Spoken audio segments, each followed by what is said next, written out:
रामपुर नाम के एक छोटे से गांव में राजू नाम का एक 18 वर्षीय लड़का रहा करता था। राजू अनाथ था। उसकी माँ उसे जन्म देते ही चल बसी और उसके पिता ही उसे पालने के एकमात्र सहारा थे। जब राजू 8 साल का था तो उसके पिता किसी काम से जंगल गए और फिर कभी लौट कर नहीं आए। उसके बाद राजू पूरी तरह अकेला हो गया। राजू गांव की एक टूटी फूटी झोपड़ी में रहता था। उसके घर के पास ही गांव का सरपंच और उसकी पत्नी रहते थे। उनकी अपनी कोई संतान नहीं थी, इसलिए राजू के माता पिता के गुजर जाने के बाद उन्होंने ही राजू को पाला। ये लो राजू बेटा, ये खाना खा लो और अगर कम पड़े तो मुझसे आकर ले लेना। अरे मौसी, मैं कब तक आपके ऊपर बोझ बनकर बैठा रहूंगा? अब तो मुझे शर्म आती है। अरे बेटा, ये तुम कैसी बातें कर रहे हो? अगर तुम हमारे अपने बच्चे नहीं हो तो इसका मतलब थोड़े ना है कि तुम हम पर कोई बोझ हो। आगे से ऐसी बात मत करना। चुपचाप ये खाना खाओ। यह कहकर सरपंच की पत्नी सीमा वहां से चली गई। राजू ने आराम से खाना खाया। खाने के बाद जब वह झोपड़ी से बाहर निकला तो सामने ही सरपंच दिखाई दिए। राजू ने उन्हें देखा और सीधे उनके पास जा पहुंचा। राजू बेटा, खाना खा लिया है ना? जी सरपंच साहब, अभी अभी मौसी खाना देकर गई थी और मैं वही खाकर घर से निकला हूँ। हाँ, अच्छा किया। अब तुम बड़े हो गए हो बेटे, अपना ख्याल रखना सीखो। जी सरपंच जी, 8 वर्ष की उम्र से लेकर अब तक आप ही मेरा ख्याल रखते आए हैं, पर अब मुझे शर्म आने लगी है। अब मैं कुछ काम करना चाहता हूँ। इसमें शर्म की क्या बात है बेटा? हमने तो हमेशा तुम्हें अपना ही माना है। लेकिन अगर तुम्हारा मन फिर भी कुछ करने का है तो सुनो, गांव के पास वाला जंगल अब पहले जैसा खतरनाक नहीं रहा। चाहो तो वहां जाकर लकड़ियां काट सकते हो या शहद इकट्ठा कर सकते हो। जी सरपंच जी, मैं कल ही जंगल जाऊंगा। अब समय आ गया है कि मैं अपने लिए और आपके लिए कुछ कर दिखाऊं। अगले दिन राजू एक कुल्हाड़ी लेकर जंगल की ओर चल पड़ा। कुछ ही देर में वह जंगल पहुंच गया। जंगल में कदम रखते ही उसने सोचा, कुछ भी कहो, सरपंच जी ने बचपन से लेकर अब तक मेरी बहुत मदद की है। अब समय आ गया है कि मैं अपने पैरों पर खड़ा होकर दिखाऊं और अब मैं उनकी सेवा करूं ताकि उन्हें अपनी संतान की कमी महसूस ना हो और वे हमेशा खुश रहें। अभी राजू ये सोच ही रहा था कि अचानक उसकी नजर एक कोयल पर पड़ी जो उसे बड़े ध्यान से देख रही थी। अरे, यह कोयल मुझे इतनी गौर से क्यों देख रही है? इसका आकार तो बाकी कोयलों से बड़ा है और देखने में भी यह कुछ डरावनी लग रही है। राजू ने अभी इतना ही कहा था कि तभी कोयल उड़ती हुई उसके पास आ गई और इंसानी आवाज में बोली, मैं तुम्हें भली भांति पहचानती हूँ। तुम्हारा नाम राजू है और तुम मोहन के बेटे हो। कोयल को बोलते हुए देखकर राजू बहुत डर गया और बोला, ये कैसे मुमकिन है? तुम तो कोयल हो, फिर इंसानी आवाज में कैसे बात कर रही हो? शायद ये मेरी आंखों का धोखा है। भला कोई कोयल इंसानों की तरह बोल सकती है? नहीं, यह तुम्हारी आंखों का धोखा नहीं है। मैं सचमुच बोलने वाली कोयल हूँ। असल में मैं भी कभी इंसान थी, लेकिन एक तांत्रिक ने मुझ पर श्राप दे दिया और मैं कोयल की शक्ल में बदल गई। मैं तुम्हारे पिता के रहस्यों के बारे में सब कुछ जानती हूँ। वे कुछ समय पहले जंगल गए थे और फिर कभी वापस नहीं आए। अरे, न जाने कौन हो तुम। मैं ऐसे कैसे तुम्हारी बात पर विश्वास करूं? कभी सोचा है तुमने? तुम पिछले कई वर्षों से बिना पिता के रह रहे हो, लेकिन गांव में कोई भी तुम्हारे पिता के बारे में बात नहीं करता। तुम्हारी कोई मदद नहीं करता सिवाय तुम्हारे गांव के सरपंच के। लेकिन मैं तुम्हारे पिता के बारे में सब कुछ बता सकती हूँ। तुम्हारे पिता अभी जिंदा हैं और मुझे यह भी पता है कि वे कहाँ हैं। अच्छा तो बताओ, मेरे पिता कहाँ हैं? मैं उनसे मिलना चाहता हूँ। मैं तुम्हें जरूर बताऊंगी, मगर उससे पहले तुम्हें मुझे इस श्राप से मुक्त कराना होगा। राजू को न जाने क्यों उस कोयल से डर महसूस होने लगा। अरे, मुझे तो लगता है कि यह कोई राक्षस है जो मुझे अपने जाल में फंसा रहा है। इससे पहले कि यह मुझे नुकसान पहुंचाए, मुझे यहाँ से भागना होगा। यह सोचते ही राजू तेजी से गांव की ओर दौड़ पड़ा और कुछ ही पलों में अपने घर पहुंच गया। घर पहुंचकर राजू हांफते हुए बोला, अरे बाप रे, ये जंगल तो बहुत खतरनाक है। यहाँ तो जानवर भी इंसानों की तरह बातें करते हैं। मुझे तो लगता है कि वह जरूर कोई राक्षस था। मैं अब कभी उस जंगल में नहीं जाऊंगा। अभी राजू ये सोच ही रहा था कि उसी समय सरपंच की पत्नी उसके लिए खाना लेकर आ गई और राजू को घबराया हुआ देखकर वह बोली, अरे राजू बेटा, ये घबराए हुए क्यों हो? और तुम्हें पसीना भी आ रहा है। सब खैरियत तो है ना? कुछ नहीं मौसी, बस थोड़ा सा सिर दर्द हो रहा था। अरे बेटा, अगर तबीयत ठीक नहीं है तो काम मत करो। लो, पहले ये खाना खा लो और थोड़ा आराम कर लो। राजू ने मौसी से सर दर्द का बहाना बनाकर सच्चाई छिपा ली। मौसी ने ज्यादा सवाल नहीं किए, बस खाना उसके हाथ में दिया और धीरे से कमरे से बाहर चली गई। राजू ने खाना खाया और सो गया। अगली सुबह जब राजू नींद से जागा तो उसके मन का डर समाप्त हो चुका था। वह अपने आप से बोला, अरे शायद मैं कल उस कोयल को बातें करते देखकर कुछ ज्यादा ही डर गया था, लेकिन अगर सोचूं तो उसकी बातों में सच्चाई नजर आती है। वह कोयल मेरे पिताजी के बारे में जरूर कुछ जानती है और यह भी सच है कि गांव में कोई मेरे पिताजी के बारे में बात नहीं करता। जब भी मैंने सरपंच जी से अपने पिताजी के बारे में पूछा, उन्होंने हमेशा बात टाल दी। बस इतना ही कहा कि मेरी माँ जन्म देते ही चल बसी और मेरे पिताजी कई साल पहले जंगल गए थे, जो फिर कभी वापस नहीं आए। मुझे उस जंगल में जाना चाहिए और उस कोयल को ढूंढकर अपने पिताजी के बारे में पूछना चाहिए। यह कहकर राजू जंगल की ओर चल पड़ा और कुछ ही देर में वह जंगल के उसी स्थान पर जा पहुंचा जहां कल उसे वह कोयल मिली थी। वह कोयल वहां पहले से ही मौजूद थी और राजू को देखकर उड़ती हुई सीधा उसके पास आ गई। मुझे पता था कि तुम जरूर आओगे, क्योंकि तुम भी अपने पिताजी मोहन की तरह ही बहादुर हो। मैं सिर्फ इसी वजह से आया हूँ क्योंकि मुझे अपने पिताजी से मिलना है। तुम कह रही थी कि तुम मेरे पिताजी के बारे में जानती हो, तो बताओ मेरे पिताजी कहाँ हैं? मुझे उनसे मिलना है। कल मैंने कहा था कि इसके लिए पहले तुम्हें मुझे इस श्राप से मुक्त कराना होगा, लेकिन तुम चिंता मत करो, मैं तुम्हारी मदद करना चाहती हूँ। तुम मुझे अपना दोस्त समझो। मैं जानती हूँ कि तुम बचपन से ही गरीबी से जूझ रहे हो और कभी-कभी इस बात पर तुम्हें शर्म भी आती है। यह सुनकर राजू उदास होकर बोला, हाँ, तुम बिल्कुल सही कह रही हो। मैं सचमुच गरीब हूँ। बचपन से ही सरपंच जी और उनकी पत्नी ने मुझे पाला है, लेकिन अब हर वक्त उन पर बोझ बनकर रहना मुझे अच्छा नहीं लगता। मैं चाहता हूँ कि अब मैं खुद कमाऊं, ताकि वे दोनों चैन से बैठकर खाएं और खुश रहें। अगर तुम चाहो तो मैं तुम्हें धन कमाने का रास्ता दिखा सकती हूँ। अच्छा, मगर वह कैसे? तुम मेरी मदद कैसे कर सकती हो? मैं इस जंगल के सारे रहस्यों को जानती हूँ। आओ मेरे साथ चलो। ये कहकर कोयल उड़ चली और राजू उसके पीछे पीछे चल पड़ा। चलते चलते कोयल राजू को एक गुफा के अंदर ले गई। उस गुफा के बारे में किसी को कुछ पता नहीं था, क्योंकि यह जंगल पहले बहुत खतरनाक माना जाता था। इसीलिए लोग इस जंगल में आना पसंद नहीं करते थे। गुफा के अंदर जाते ही राजू की नजर एक बक्से पर पड़ी। अरे, इस बक्से में क्या है? मैं अभी इसे खोलकर देखता हूँ। जब राजू ने उस बक्से को खोला तो उसमें बेहिसाब हीरे जवाहरात निकले। उन्हें देखकर राजू हैरानी से बोला, अरे बाप रे, इस बक्से में तो ढेर सारे हीरे जवाहरात हैं। ये सब सामान किसका है? तुम पहले धनवान बनो, फिर मैं तुम्हें बताऊंगी कि मैं इस श्राप से कैसे मुक्त हो सकती हूँ। और जब तुम मुझे इस श्राप से आजाद कर दोगे तो मैं तुम्हें तुम्हारे पिताजी से मिलवाऊंगी। मुझे पता है कि वे कहाँ हैं। उस दिन का तो मुझे बेसब्री से इंतजार रहेगा।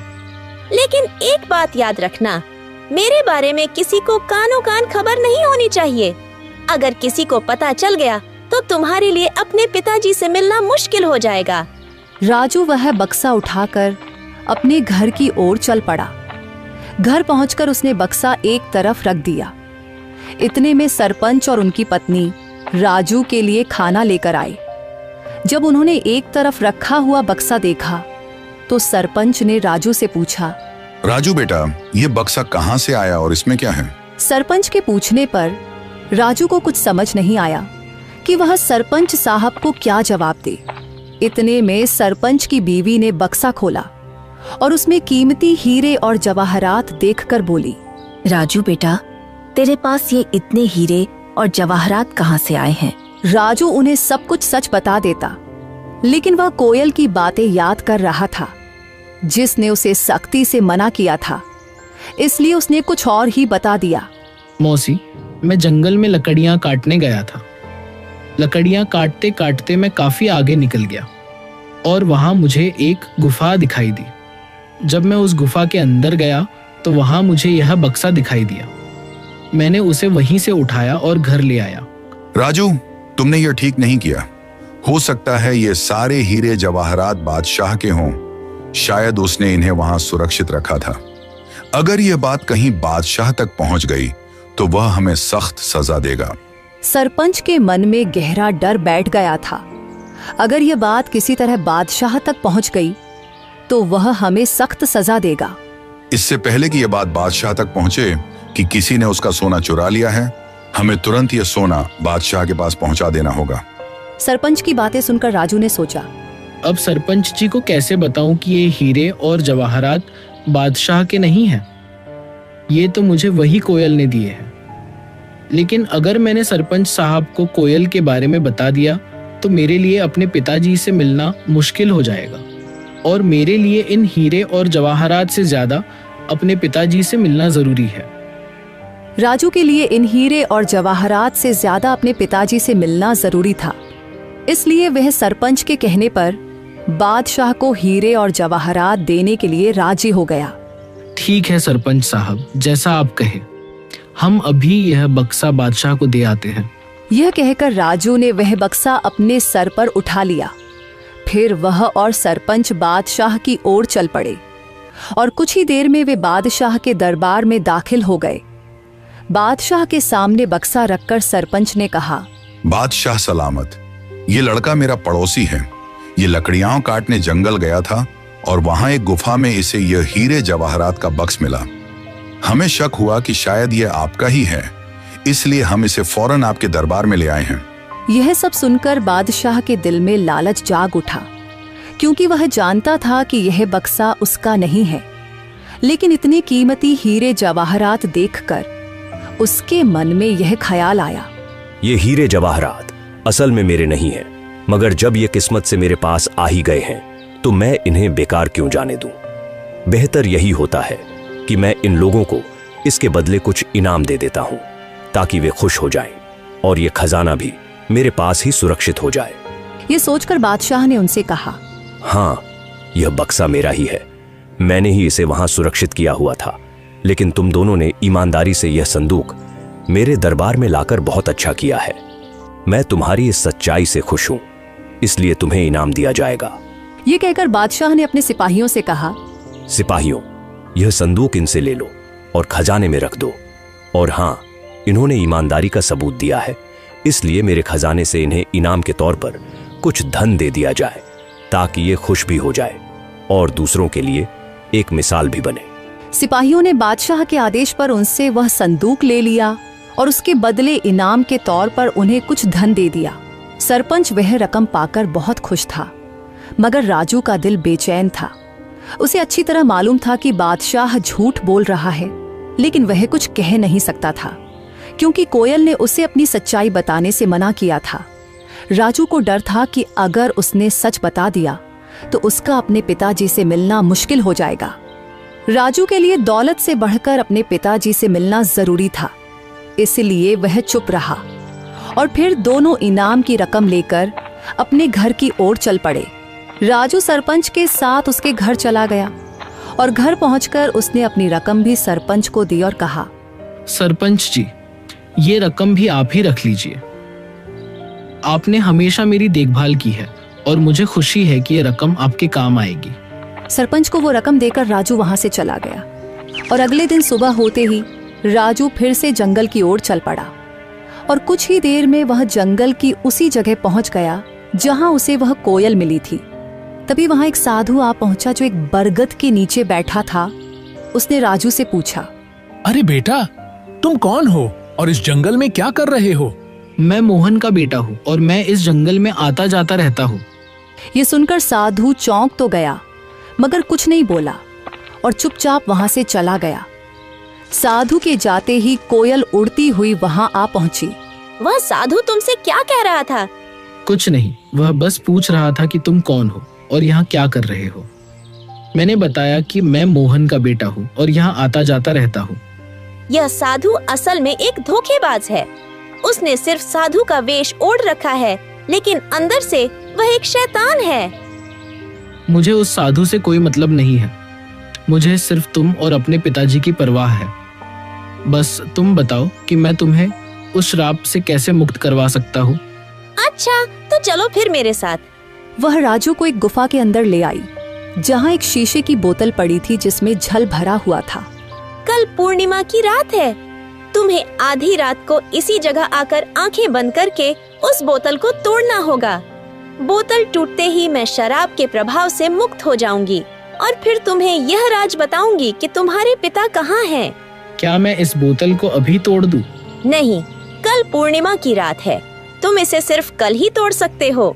इतना कहकर वह कोयल वहां से उड़ गई और राजू भी अपने घर की तरफ चल पड़ा और दूसरी तरफ वह साधु छुपकर उन दोनों की बातें सुन रहा था। वह भी राजू के पीछे चल पड़ा। जब राजू अपने घर के करीब पहुंचा तो उसने साधु को अपने पीछे आते देखा और वहीं रुक गया। साधु करीब आकर राजू से बोला, मैंने अपनी आंखों से देखा है कि तुम कोयल से बात कर रहे थे। देखो, तुम इस कोयल को नहीं जानते। वह कोई साधारण कोयल नहीं है। मैं सब जानता हूँ, लेकिन वह कोयल मेरे पिताजी के बारे में जानती है और मैं किसी भी कीमत पर अपने पिताजी को पाना चाहता हूँ। तुम्हारे पिताजी अब इस संसार में नहीं रहे। वह कोयल तुम्हें फंसाकर श्राप से मुक्ति पाना चाहती है। यह सुनकर राजू क्रोधित हो गया। अरे साधु महाराज, मैं साधुओं का सम्मान करता हूँ मगर तुम्हारे जैसे पाखंडी साधुओं का नहीं। याद रखो, इसके आगे मैं एक भी शब्द बर्दाश्त नहीं कर सकता। बेहतर है चुपचाप यहाँ से निकल जाओ। साधु कुछ कहने ही वाला था कि राजू ने उसे धक्का दे दिया और कहा, चले जाओ वरना तुम्हारे लिए अच्छा नहीं होगा। यह कहकर राजू अपने घर चला गया और दूसरी तरफ सरपंच और उसकी बीवी जब अपने घर से निकले तो उनकी नजर साधु पर पड़ी। वे दोनों साधु के पास आए और सरपंच ने साधु से कहा, अरे साधु महाराज, आप यहाँ क्या कर रहे हैं? मैंने राजू को सच्चाई बताने का प्रयास किया, लेकिन वह सुनने को तैयार ही नहीं हुआ और वह उस कोयल को श्राप से मुक्त करवाना चाहता है। अगर वह कोयल अपने श्राप से मुक्त हो गई तो गांव में तबाही आ जाएगी। गांव का एक भी व्यक्ति जीवित नहीं बचेगा। हाँ, बिल्कुल सही, लेकिन राजू सुनने के लिए तैयार ही नहीं है। साधु महाराज, आप चिंता मत करें, मैं अभी राजू को समझाता हूँ। यह कहकर सरपंच उसी वक्त राजू के घर गया और घर जाकर राजू से कहा, राजू, यह मैं क्या सुन रहा हूँ? तुम जंगल में किसी कोयल से मिलते हो जो इंसानों की तरह बातें करती है। क्या तुम्हें यह अजीब नहीं लगा कि एक कोयल इंसान की तरह कैसे बोल सकती है? ओह, तो आपको पता चल गया। देखिए सरपंच जी, शुरू में मुझे यह सब अजीब लगा था, लेकिन अब नहीं। और मुझे पूरा विश्वास है कि यह बात आपको उस साधु ने ही बताई होगी। देखिए सरपंच जी, 8 साल पहले मेरे पिताजी रहस्यमय ढंग से लापता हो गए थे और वह कोयल जानती है कि मेरे पिताजी कहाँ हैं। मैं बस अपने पिताजी को पाना चाहता हूँ, उनसे मिलना चाहता हूँ। बेटा, तुम अपने पिताजी के बारे में कुछ भी नहीं जानते हो? हाँ, मैं नहीं जानता, बिल्कुल नहीं जानता, क्योंकि आपने कभी मुझे बताया ही नहीं और न ही गांव वालों ने कुछ कहा, तो फिर मैं कैसे जान पाता? अब मैं किसी की बात पर विश्वास क्यों करूं? बताइए। मुझे सिर्फ कोयल की बात पर विश्वास है और कल पूर्णिमा की रात है। कल मैं उस कोयल को श्राप से मुक्त कर दूंगा और वह कोयल श्राप से आजाद होकर मुझे मेरे पिताजी से मिलवाएगी। इतना कहकर राजू गुस्से में घर से बाहर निकल गया। राजू, मेरी बात सुनो। राजू, रुको। सरपंच ने राजू को आवाजें दी मगर उसने एक भी न सुनी और घर से निकल गया। सरपंच भी घर से बाहर आया और साधु भी घर के बाहर ही खड़ा था। सरपंच ने साधु से कहा, राजू पता नहीं कहाँ गया है। अब हमें कल तक का इंतजार करना होगा और जंगल में जाकर राजू को बोतल तोड़ने से रोकना होगा। अगली रात साधु सरपंच को लेकर जंगल में उस गुफा के पास ले गया और कहा, यही वह गुफा है जहां वह बोतल पड़ी है जिसमें उस डायन कोयल की शक्तियां हैं। राजू यहाँ आता ही होगा, हम एक तरफ छुप जाते हैं। यह कहकर वे दोनों गुफा के एक तरफ छुप गए और उसी वक्त राजू वहां आ जाता है। राजू को देखकर वह कोयल उड़ती हुई राजू के पास आई और बोली, यहाँ साधु और सरपंच आए हैं। वे गुफा के एक तरफ चुपचाप खड़े हैं। वे तुम्हें इस बोतल को तोड़ने से रोकेंगे, पर तुम उनकी बात मत मानना। अगर तुम उनकी बात मान लो तो तुम कभी अपने पिताजी से नहीं मिल पाओगे। नहीं, मैं उनकी बात नहीं मानूंगा। ठीक है, तो तुरंत जाओ, वह बोतल उठाकर ले आओ और उसे तोड़ डालो। राजू जल्दी से गुफा के अंदर गया और वह बोतल उठा लाया। जैसे ही वह उस बोतल को तोड़ने लगा तो साधु और सरपंच वहां आ गए। राजू रुको, इस बोतल को मत तोड़ो, तुम बहुत बड़ी गलती कर रहे हो। नहीं, मुझे किसी भी हाल में अपने पिताजी से मिलना है। राजू ध्यान से सुनो, ये कोयल कोई साधारण पक्षी नहीं बल्कि एक डायन है। आज से 10 साल पहले जब तुम छोटे थे, इस डायन ने पूरे जंगल पर कब्जा कर रखा था। जो भी गलती से इस जंगल में जाता फिर कभी लौट कर नहीं आता था। तब तुम्हारे पिताजी और मैंने मिलकर ठान लिया कि इसे रोकना ही होगा। हमने साधु महाराज से उपाय पूछा। उन्होंने बताया कि इस अभिशाप को खत्म करने के लिए तुम दोनों में से किसी एक को जंगल के पास वाले कुएं में अपनी जान देनी होगी। तुम्हारे पिताजी बहादुरी से आगे आए और यह बलिदान स्वयं देने का निश्चय किया। उन्होंने कुएं में छलांग लगाई और साधु महाराज ने उस डायन की सारी शक्तियां एक बोतल में कैद कर दी और उसे कोयल में बदल दिया। इस तरह यह जंगल सुरक्षित हो गया। मगर यह राज हमने किसी को नहीं बताया। गांव वाले कुछ नहीं जानते। ये बात सिर्फ मुझे और साधु महाराज को मालूम थी, इसलिए हमने तुम्हें भी कभी नहीं बताया। लेकिन अगर तुमने ये बोतल तोड़ दी तो ये फिर से अपने असली रूप में आ जाएगी। ये सिर्फ उसकी एक चाल है। ये लोग झूठ बोल रहे हैं। सच्चाई वही है जो मैं कह रही हूँ। अगर मेरे मन में कोई चाल होती तो मैं तुम्हारी मदद क्यों करती? क्या गांव वालों ने कभी तुम्हारी मदद की? नहीं। तुम्हें धन, सामान, हीरे मोती सब मैंने दिए। अब मैं तुम्हें तुम्हारे पिताजी से भी मिलवा रही हूँ। राजू भ्रम में पड़ गया और उसने वह बोतल जमीन पर फेंक कर तोड़ दी। फिर अचानक वह कोयल एक डायन के रूप में आ गई। राजू, तुमने मेरा बड़ा काम आसान कर दिया। अब मैं आजाद हूँ और अब तुम सबकी शामत आ गई है। आज मैं तुम में से किसी को भी जिंदा नहीं छोड़ूंगी। राजू, तुमने बहुत बड़ी गलती कर दी है। अब यह डायन हमें किसी भी हाल में जिंदा नहीं छोड़ेगी। मुझे माफ कर दीजिए सरपंच साहब, मैं उसके बहकावे में आ गया था। क्या अब इसका कोई हल नहीं बचा? इसका बस एक ही हल है कि हमें तुरंत उस कुएं के पास जाना होगा। ये कहकर वे तीनों कुएं की ओर भागे और वह डायन भी उनके पीछे आ गई। वहां पहुंचकर साधु ने कहा, अगर तुम इस डायन से छुटकारा पाना चाहते हो तो तुम दोनों में से किसी एक को उसी कुएं में छलांग लगाकर अपनी कुर्बानी देनी होगी। साधु की बात सुनकर राजू तुरंत बोला, ये मुसीबत मैंने खुद मोल ली है, इसलिए इससे मुक्ति भी मैं ही दिलवाऊंगा। यह कहकर राजू ने कुएं में छलांग लगा दी और अपनी जान कुर्बान कर दी। साधु ने तुरंत डायन को फिर से एक कोयल के रूप में बदल दिया, मगर इस बार उसके पास इंसानों की तरह बोलने की शक्ति भी नहीं रही। सरपंच को राजू के जाने का बहुत दुख था, मगर वह क्या कर सकता था। इसलिए वह घर लौट आया और धीरे धीरे फिर से हंसी खुशी जीवन बिताने लगा।